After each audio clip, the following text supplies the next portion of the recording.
And while many Floridians in the Big Bend region did evacuate, a handful did hunker down. The storm surge that overran the island city of Cedar Key was massive. One resident who stayed said it looked like the entire ocean came through. The city's fire department shared this video of waves hitting Main Street. Around 700 people live in Cedar Key. Actually, it could be even close to 800. Nearly all of them did follow orders to leave, but one of them who didn't is Andy Bair. Andy is the owner of the Island Hotel on Cedar Key. Andy, you decided to stay at your bed and breakfast.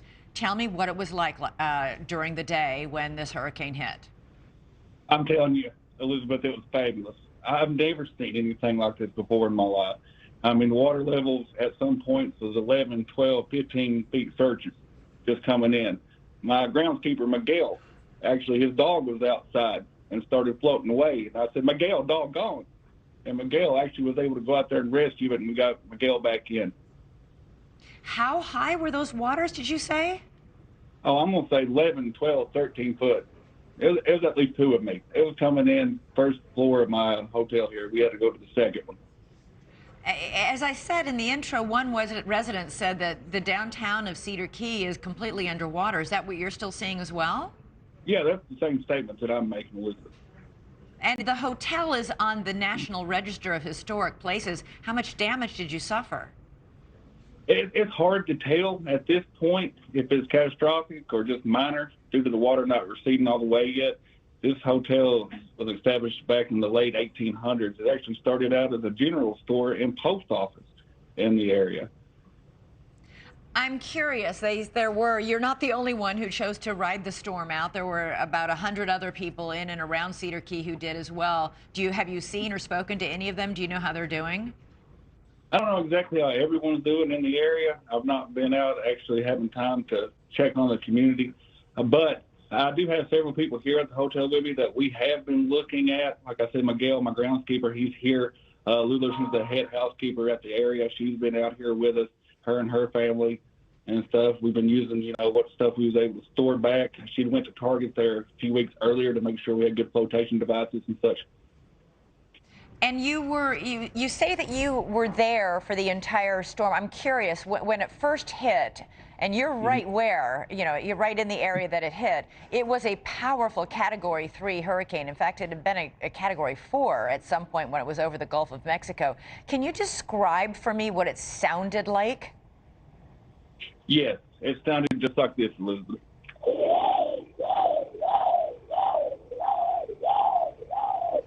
And then in the background, you could hear the lightning. And then right when you thought everything was going to be okay, that's when the surge comes. So you can actually hear those waves coming at you. Officials said they went door to door getting the names of people who had stayed in Cedar Creek so they could come back after the storm to see if you needed any help. Have you seen any search and rescue teams as of yet?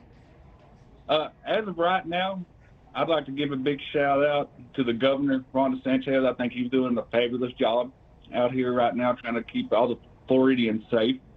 And the local mayor also, and the Department of Management for Emergencies.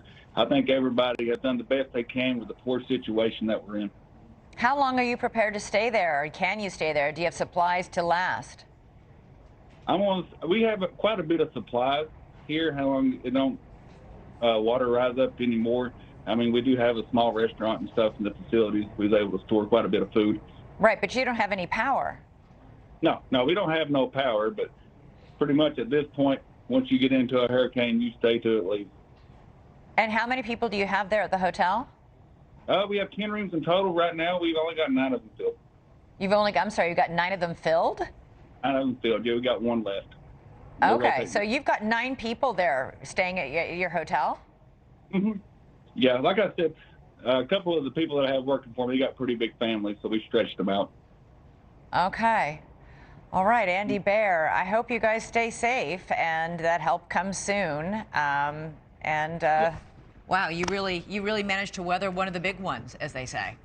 Yeah, I'd like to say a big thank you to everyone out there, everybody's prayers, support, whatnot. I've got some good text messages here, telling me, hey, Andy, just stick it out, brother, you'll be all right. And I'd just like to thank everybody out there in America. All right, Andy Bair from his bed and breakfast in Cedar Key. Thanks so much for watching. Go to joinnn.com to find NewsNation on your television provider.